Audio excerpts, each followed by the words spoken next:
आजकल के false rape allegation में एडवोकेट्स के सामने झूठे गवाह को तोड़ने में सबसे बड़ी मुश्किलें क्या क्या आती हैं। फिर यदि आरोप पोक्सो एक्ट का हो जाए तो मुश्किलें क्या क्या और बढ़ जाती हैं, क्योंकि फॉल्स रेप एलिगेशन के साथ साथ पोक्सो एक्ट भी जुड़ जाए तो मुश्किलें बहुत गुना बढ़ जाती हैं। कोर्ट्स कई प्रकार के सवालों को पूछने नहीं देती हैं, कहती हैं कि नहीं, ये सवाल पूछने की अनुमति नहीं है। प्रोसिक्यूटर बहुत सारे अड़ंगे लगाते हैं जिनकी जरूरत नहीं होती और कानून में जिनका स्थान नहीं होता वे ऑब्जेक्शन भी लगाए जाते हैं। झूठी प्रोसिक्यूट्रिक्स कोर्ट में रो कर दिखाती है और आपके डिफेंस काउंसिल इन सब के बीच में अकेले जूझते हैं और जूझते हुए सवाल पूछते हैं। अदालतों के जज भी मानवीय स्वभाव वाले लोग होते हैं, तो जो दब्बू जैसे जज होते हैं वे कोर्ट के भीतर चलने वाली इन प्रक्रियाओं में बहुत दखल नहीं देते और पूरे कोर्ट में अव्यवस्था सी बनी रहती है। प्रोसिक्यूट्रिक्स सामने गवाह के स्थान पर बैठी होती है और डिफेंस काउंसिल सवाल पूछने के लिए आगे बढ़ते हैं।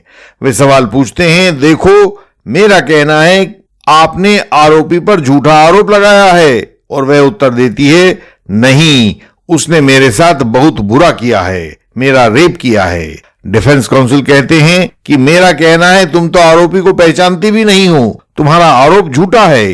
प्रोसिक्यूट्रिक्स उत्तर देती है, मैं आरोपी को भली भांति पहचानती हूँ, उसने फला स्थान पर 2 सालों तक मेरा रेप किया है। डिफेंस काउंसिल ने फिर कोशिश की, नहीं, 2 सालों तक रेप कैसे हो सकता है, तुम झूठ बोलती हो। प्रोसिक्यूट्रिक्स उत्तर देती है, मुझे शादी के नाम पर झांसा देता रहा है, मैं जब भी शादी की बात कहती हूँ तो अपने पास बुलाकर फिर से रेप करता है, शादी नहीं करता है। और उसके बाद कुछ दिन गुजरते हैं, फैसला आ जाता है और आरोपी को सजा हो जाती है। आप सवाल पूछेंगे कि अच्छे भले तो सवाल पूछे थे, फिर सजा क्यों हो गई, आखिर सजा का कारण क्या है? और हमारा जवाब होगा कि इस सजा का कारण है आप आरोपी के विद्वान वकील साहब। उन्होंने बिना होमवर्क किए हुए ही अपना क्रॉस एग्जामिनेशन किया, ऐसे सवाल पूछे जिनको सिर्फ नकारने भर से, प्रोसिक्यूट्रिक्स के द्वारा नकारने भर से वे आपके खिलाफ पढ़े गए। आपके डिफेंस काउंसिल ने पहले पर्याप्त होमवर्क नहीं किया था। इस चैनल पर आप ऐसी ही वीडियोस देख सकते हैं जिनमें कानून पर बिल्कुल नए नजरिए से विचार किया जाता है। फॉल्स एलिगेशंस और फॉल्स केसेस, इनके ऊपर हम आपको वास्तविक कोर्ट केसेस में होने वाली वास्तविक कार्रवाई के बारे में बताते हैं। सच्चे कोर्ट केसेस में झूठे गवाहों को कैसे काबू करें यह बताते हैं। कानून की दूसरी प्रक्रियाएं बताते हैं। जो लोग खुद अपने कोर्ट केसेस को स्वयं समझना चाहते हैं उनके लिए यह चैनल बहुत उपयोगी है। जो यंग एडवोकेट कलीग्स कानून को सीखना शुरू कर रहे हैं उनके लिए भी यह चैनल बहुत प्रेरणादायक और जानकारियां देने वाला है। इस वीडियो को लाइक करें, शेयर करें तथा इस चैनल को सब्सक्राइब करें। बेल आइकन को प्रेस करें ताकि नई वीडियोस आपसे मिस ना हो जाएं।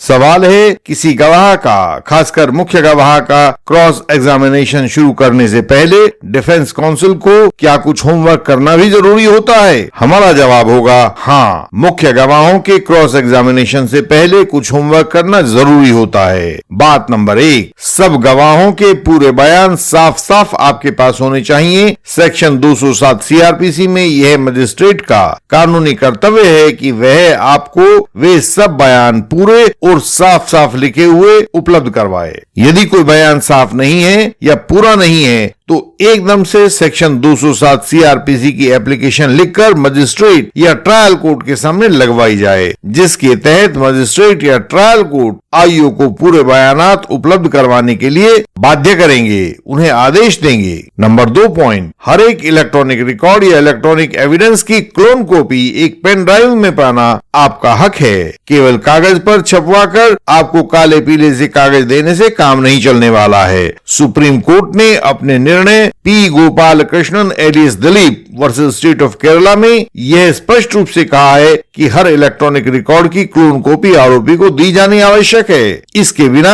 आप सही ढंग से क्रॉस कर ही नहीं सकते हो। तीसरा महत्वपूर्ण बिंदु है, इलेक्ट्रॉनिक रिकॉर्ड या इलेक्ट्रॉनिक एविडेंस में सभी photos, videos, audio recording, CDR या कोई भी ऐसा दस्तावेज जो किसी इलेक्ट्रॉनिक मशीन से बनाया गया हो, उसमें स्टोर किया गया हो या उस दस्तावेज के होने में उस इलेक्ट्रॉनिक मशीन ने कोई भी भूमिका निभाई हो तो वह सब इलेक्ट्रॉनिक रिकॉर्ड की श्रेणी में आ जाता है और इलेक्ट्रॉनिक एविडेंस कहलाता है। वैसा सब इलेक्ट्रॉनिक एविडेंस आपको पेन ड्राइव में क्लोन कॉपी के रूप में दिया जाना अनिवार्य है। अगला पॉइंट है, जैसे ही आपको पेन ड्राइव में इलेक्ट्रॉनिक रिकॉर्ड और इलेक्ट्रॉनिक एविडेंस की कॉपी उपलब्ध हो जाती है तो आपको उस इलेक्ट्रॉनिक रिकॉर्ड के ऊपर अपने माउस से राइट क्लिक करना चाहिए। इससे उसका प्रॉपर्टी डायलॉग सामने आ जाता है और उसकी प्रॉपर्टीज को ध्यान से देखिए, वरना तो हमें भेज दीजिए, हम देखकर बताएंगे। हम देखकर बताएंगे अनेक बार ऐसे इलेक्ट्रॉनिक रिकॉर्ड जिनकी डेट 2018 के जुलाई महीने की होनी चाहिए थी, उनकी प्रॉपर्टीज में वह डेट 2010 की या 2011 की दिखाई देती है। यह एक बहुत बड़ा इलेक्ट्रॉनिक ब्लंडर होता है। और सबसे अंत में पॉइंट नंबर 5 के अंतर्गत इन सब के बाद आपको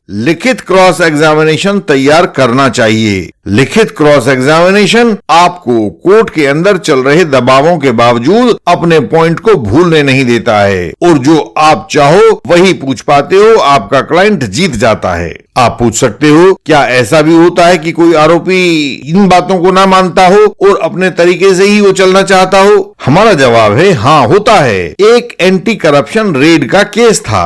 आरोपी को मांग सत्यापन वार्ता की सामान्य सीडी बनाकर दे दी गई थी, जिसकी प्रॉपर्टीज के मुताबिक वह 2013 में बनाई गई सीडी थी, जबकि केस बना था 2020 में, यानी कि 7-8 साल का अंतर था। ऐसा लगता था जैसे कि वह सीडी इस केस के दर्ज होने से 7 या 8 साल पहले बना ली गई हो। जाहिर था कि सीडी में गड़बड़ है, तो आरोपी का पहला फर्ज था कि वह अपनी सीडी की जगह सही सीडी पाने के लिए सेक्शन 207 सीआरपीसी की एप्लीकेशन लगाए और यदि दूसरी बार भी ऐसी ही गलत सीडी मिले तो वह सब कुछ सामान को ले जाकर हाई कोर्ट के सामने रख दे और एक रिट पिटीशन लगाए कि यह क्या घपला है, डिस्चार्ज की मांग करे, क्योंकि उस डेट की सीडी तो है ही नहीं जिसकी बाबत प्रोसिक्यूशन आरोप लगा रहा है। यही बात हमने आरोपी से कही। सामने स्क्रीन पर आप देख रहे होंगे।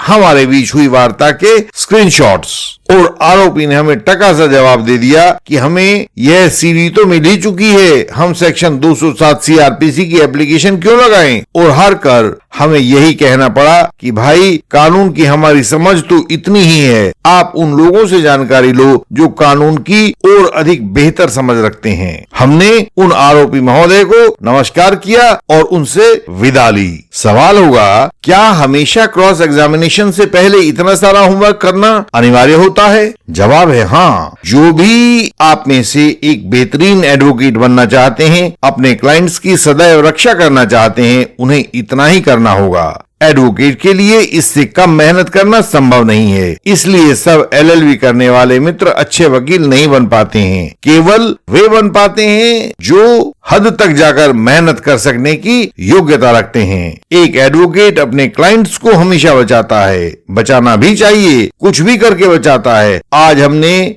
मेहनत वाली बातें बताई हैं कि एडवोकेसी के प्रोफेशन में कितनी मेहनत करनी पड़ती है। अगली वीडियोस में हम कुछ दांव पेंच वाली बात बताएंगे। वो दांव पेंच भी आपको एक सफल एडवोकेट बनने के लिए सीखने आवश्यक होते हैं। तो फिर अगला सवाल है, बाकी के व्यूअर्स पूछना चाहेंगे कि जब हमारे केस में यह सब जांचने की, देखने की बारी आएगी तो कैसे करेंगे? हम कहेंगे कि हम है ना, हम देखेंगे और हम बताएंगे। आप हमारे सदस्य बने, अपने दस्तावेज पीडीएफ में बनाकर भेज दें। इलेक्ट्रॉनिक रिकॉर्ड के लिए भी आपको तभी एक सही रास्ता बता देंगे और सब कुछ हो जाएगा। हम उनकी प्रॉपर्टीज देखेंगे, हम उनके दूसरे लूप होल्स देखेंगे और आपको उनसे अवगत कराएंगे। आप चिंता ना करें, जीतने के लिए बस तत्पर हो जाएं।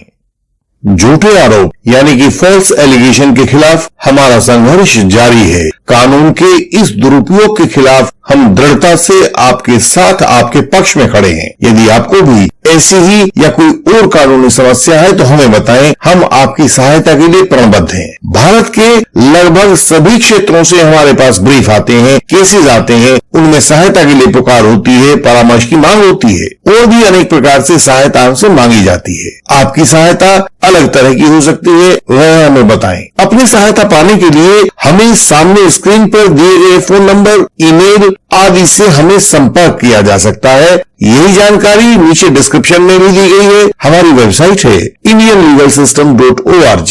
आप इस पर जाकर बहुत महत्वपूर्ण जानकारियां पा सकते हैं जो आपकी सरल भाषा में दी गई हैं। हम ऐसी ही जानकारी भरी वीडियोस आपके लिए लाते रहे हैं और आगे भी लाते रहेंगे। आप इस चैनल को सब्सक्राइब करें, नीचे दिए गए बेल आइकन को प्रेस करें ताकि अगली वीडियोस आपसे मिस ना हो। हम आगे भी आपसे अगली वीडियोस में मिलते रहेंगे। तब तक के लिए प्रणाम।